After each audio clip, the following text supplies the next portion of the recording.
जय श्री सीताराम, जय श्री राधे श्याम। कल हमने पढ़ा था, एक बार ब्रह्मा की सभा में हमसे अप्रसन्न हो गए थे, उसी से वे अब हमारा अपमान करते हैं।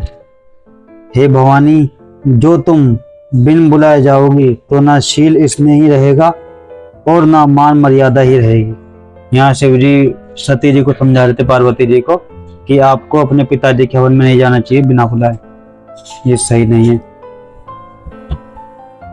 यद्यपि इसमें संदेह नहीं कि मित्र, स्वामी, पिता और गुरु के घर बिना बुलाए भी जाना चाहिए, तो भी जहां कोई विरोध मानता हो उसके घर जाने से कल्याण नहीं होता। शिव जी ने बहुत प्रकार से समझाया, पर होनहारवश सती के हृदय में बोध नहीं हुआ। फिर शिव जी ने कहा कि यदि बिना बुलाए जाओगी तो हमारी समझ में अच्छी बात ना होगी।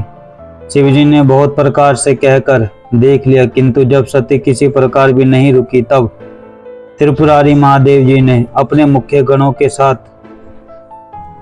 उनको विदा कर दिया। भवानी जब पिता दक्ष के घर पहुंची, तब दक्ष के डर के मारे किसी ने उनकी आव भगत नहीं की। केवल एक माता भले ही आदर से मिली, बहनें बहुत मुस्कुराती हुई मिली। दक्ष ने तो उनकी कुछ कुशल तक नहीं पूछी।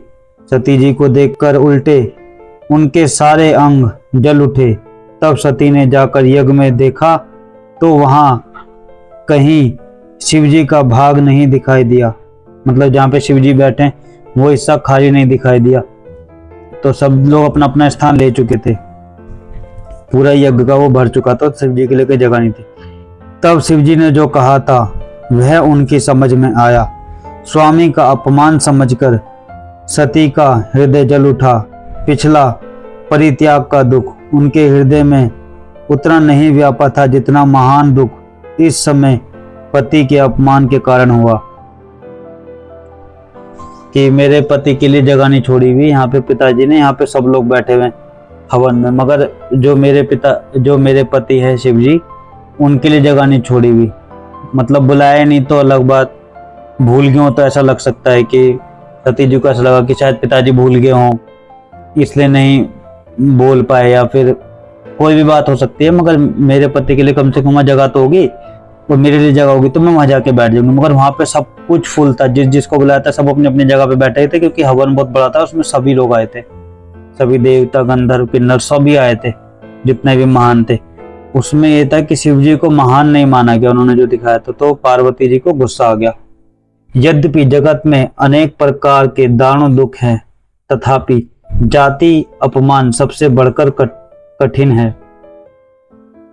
यह समझकर सती को बड़ा क्रोध आ गया।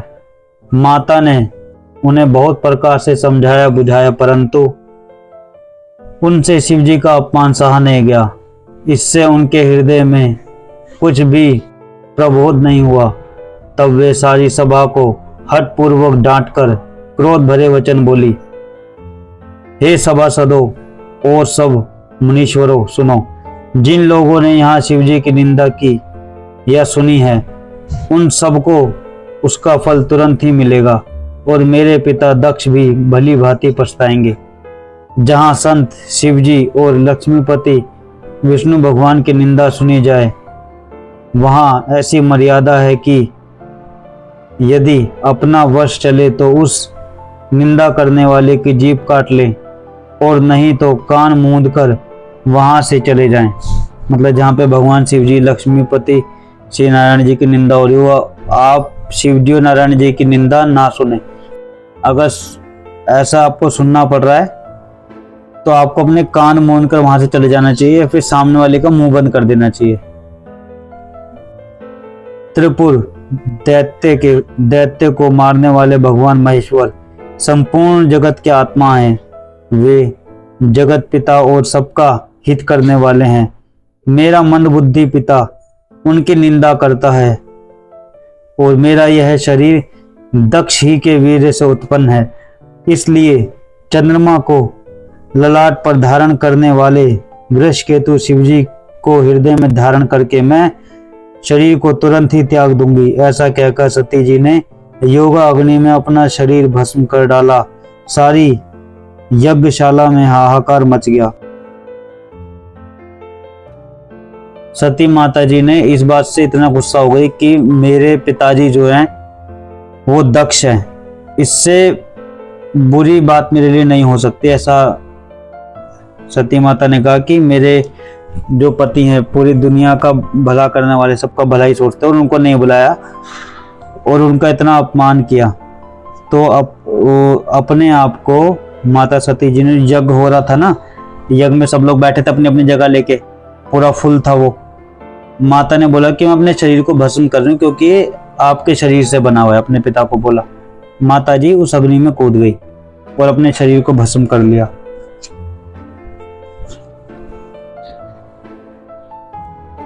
ये देखो, ये है प्रेम, ये सही में प्रेम है। और यहाँ कलयुग में भगवान ने इतनी किसी को बुद्धि या इतनी सहन शक्ति, या मतलब कम, बहुत करोड़ों में से किसी एक को प्रेम समझ आएगा कि प्रेम होता क्या है। यही है कि जो हमारी कामनाएं पूरी करते जा रहा है, हम उससे जो मांग रहे हैं वो देता चला जा रहा है, देता चला जा रहा है, ये देती चली जा रही है। वो चीज, कोई भी चीज हमको चाहिए कि भाई ये खरीद लो, वो खरीद लो, यहाँ घूमो वहाँ घूमो। अगर मेरी इच्छा पूरी हो रही है तो इसका मतलब मैं प्रेम करता हूँ। बट प्रेम उल्टा ही है। प्रेम में अपनी इच्छा होती नहीं है, और प्रेम भगवान से ही हो सकता है, ये बात सच है। और अगर थोड़ा और आगे चले तो भगवान सब में है। ये रहस्य समझने के लिए मैं ग्रंथों के पास आया हूं। प्रेम में सिर्फ दूसरे को सुख देके हकीकत में आप दूर से सुखी हो जाओगे। जैसे एक माँ बच्चे को दूध पिलाती है और वो पेट भर के दूध पी ले और फिर सो जाए या खेले, तो माँ कितनी खुश होती है, जबकि बच्चे ने माँ को क्या दिया उस टाइम। तो माँ का प्रेम यहाँ पे सबसे ज्यादा पवित्र है। जो एक प्रेम है, अगर यहाँ पे कोई पवित्र बचा है तो ये प्रेम है माँ बेटे का। और जो भगवान से प्रेम होगा वो तो हमारी माँ की भी माँ है, हमारे पिताजी के भी पिताजी हैं। वो हमें कितनी चीज दे के प्रेम करते हैं। बट हम सबको हाथ जोड़ के विनती करनी चाहिए कि भगवान प्रेम हमें भी समझा दो, क्योंकि हम अपने सब कर्मों के हिसाब से रह रहे हैं। जो जहाँ पे रह रहा है, जिसमें जितनी बुद्धि है, जितनी बातें समझ पा रहा है, जिसका अच्छा टाइम चल रहा है, जिसका बुरा टाइम चल रहा है। अच्छा टाइम वाला सोचता है कि मैंने बहुत अच्छा कुछ किया है मेरे साथ, इसलिए ऐसा हो रहा है। बुरे टाइम वाले को लगता है कि भगवान मुझसे नाराज है। बट ऐसा कुछ भी है ही नहीं। जो पिछले जन्मों के कर्म से चला आ रहा है, यहाँ पे वही सब मिलता चला जा रहा है। अच्छा करा है तो यहाँ पे अच्छा हो रहा है। मतलब पिछले जन्मों के कर्म में अच्छे बुरे सारे कर्म करे हैं। अच्छा बुरा टाइम सबका ही आता रहता है। ऐसा कोई बोल नहीं सकता कि जब से पैदा हुआ है वो अच्छा हो जा रहा है उसके साथ। अच्छा होता है, बुरा भी होता है, अच्छा होता है, बुरा भी होता है। अमीरी गरीबी की बात करें तो भगवान उसी हिसाब से सबको उस घर में पैदा कर रखा है जैसे उसके कर्मों का निर्धारण है। बहुत ज्यादा बुरे कर्म कर रखे हैं अगर, तो उसके भगवान को कम करने होते हैं, इसलिए उसको गरीब घर में पैदा करते हैं कि दुख भुगत ले, अपने जो कर्म करे उनको भुगत ले। भूखा रह के, प्यासा रह के, लोगों को देख के सोचो किसके पास ये है, इसके पास ये नहीं, तो भी जलन होगी अंदर पैदा। हमारे पास कुछ भी नहीं है, हम नहीं कर पा रहे, तो भी जलन एक अंदर पैदा होगी। वो नेचुरल सी बात है, वो बिना अध्यात्म के जाती नहीं है। वो जलना, वो सब जैसे आग में सब कोई भी चीज डालो वो जल जाएगी ना, ऐसे भी हमारे कर्म ये ऐसे जलते रहते हैं। और जिनके बहुत ज्यादा बुरे कर्म नहीं है उनको यहाँ पे संतों के घर में पैदा कर दिया जाता है कि आप भगवान को पालो, जो पहले से भगवान को पाने में लगे हुए हैं, जो इसी मार्ग में, जिनको पता चल गया कि असली सुख कहाँ पे है। वरना यहाँ पे जिन पे बहुत ज्यादा पैसा है ना, बहुत ज्यादा पैसा, अगर सुख कोई पैसे को सुख समझे, जिन पे बहुत ज्यादा पैसा है, आप अपने आसपास देखना। आप ऐसा तो है नहीं कि नदी के पानी के अंदर घर बना के रहते हो, आपके आसपास भी कोई ना कोई तो आपको अमीर लोग दिखेंगे जिनके पास पैसा होगा ढंग से। आप उनसे दोस्ती करो, रिलेशन में रहो कैसे भी, तो आप देखना आपको 2 या 3 दिन सुखी दिखाई देंगे। 3 महीने समझ लो, 3 महीने की तो जिंदगी नहीं है। उनकी आप शक्ल बनी हुई देखो ना कि यार हुआ क्या इनके साथ भी, दुख इनके पास भी है, तो अगर दुख हमारे पास भी है सुख दुख आता चला जाता है, वो कर्मों के ही हिसाब से। मगर भगवत प्राप्ति और भगवान को मिल जाना मतलब जो हमारे असली माता पिता है, सोचो वो हमसे कितना प्यार करते बिना दिखाए, बिना दिखे कि सांस अभी तक चल रही है। और कितने लोग ऐसे जो अभी भी इसे भी देख के हंसेंगे, इस वीडियो को भी और भी सबकी वीडियो देख के हंसते हैं, गालियां देते हैं। उनको भी सांस मिल रही है, बारिश उनके ऊपर भी होती है, पानी उनको भी पीने के लिए मिल रहा है, सब चीजें मिल रही है। मगर इस चीज का पता लगता नहीं जब तक अध्यात्म की तरफ जाते नहीं। सोचता है, ऐसा लगता है कि मैंने स्ट्रगल किया तो इसलिए चीज मिल रही है। भाई स्ट्रगल करके एक काम करो तो जब तुम्हारे घर में किसी की मृत्यु होने वाली होगी, स्ट्रगल करके उसको 5-6 सांस दे देना, कैसे भी सिर्फ 5 या 6 सांस, एक सांस दे देना। चलो फिर कहाँ गया उस टाइम स्ट्रगल? या जिस टाइम किसी का हाथ कट के गिर गया, कैसे भी आप स्ट्रगल करके लगा दो, या डॉक्टर से लगवा दो। चलो लग भी गया तो वो सिर्फ टीवी में दिखाते कि हाँ ऐसे हो रहा है, ये सब उंगली उंगली हिल रही है, जिसके साथ होता है वही जानता है सिर्फ। कहाँ गया स्ट्रगल? आगे पढ़ते हैं।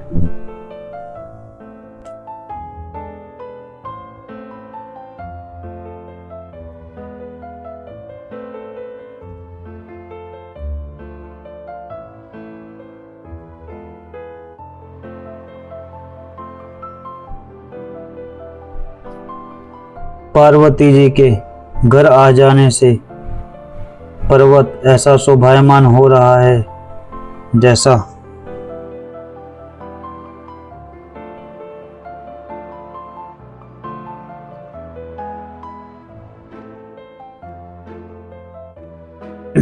गलत हो गया, यहां से स्टार्ट करेंगे, मुझे मैंने लाइन छोड़ी थी।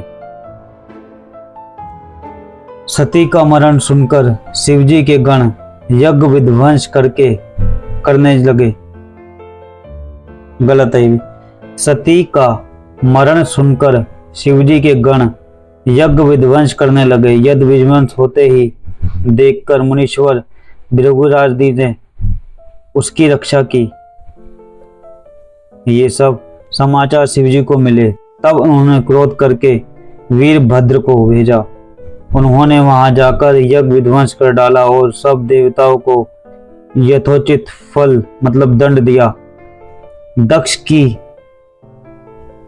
जगत प्रसिद्धि वही गति हुई जो शिवद्रोही की हुआ करती है। दक्ष की जो महानता थी ना, इतना महान इतना बड़ा था, ये अमीर आदमी है, ये सब मतलब सब खत्म हो गया। जो होना चाहिए था वो जो शिवजी का द्रोही होगा। यह इतिहास सारा संसार जानता है, इसलिए मैंने संक्षेप में वर्णन किया। सती ने मरते समय भगवान हरि के यह वर मांगा कि मेरा जन्म में शिवजी के चरणों में अनुराग रहे। इसी कारण उन्होंने हिमाचल के घर जाकर पार्वती के शरीर में जन्म लिया। जो सती जी थी, उन्होंने अपना जब शरीर को भस्म कर दिया था अग्नि में, तो जो उन्होंने अगला जन्म लिया था ना, वही पार्वती जी। हम सब लोग को ज्यादा पार्वती जी का नाम ज्यादा पता है कि पार्वती जी पिछले जन्म में सती जी थी, उनका नाम सती था। और पार्वती जी पैदा हुई थी हिमाचल जी के घर में। हिमाचल किसी का नाम है, देखो आप, हमारे यहाँ पे एक प्रदेश है हिमाचल प्रदेश, तो वो उन्हीं के नाम पे पड़ा है। पार्वती जी के जो पिताजी हैं उनके ही नाम पे हिमाचल नाम पड़ा हुआ उसका। जब से उमा जी हिमाचल के घर जन्मी, तब से वहां सारी सिद्धियां और संपत्ति छा गई। मुनियों ने जहां तहां सुंदर आश्रम बना लिए और हिमाचल ने उनको उचित स्थान दिए।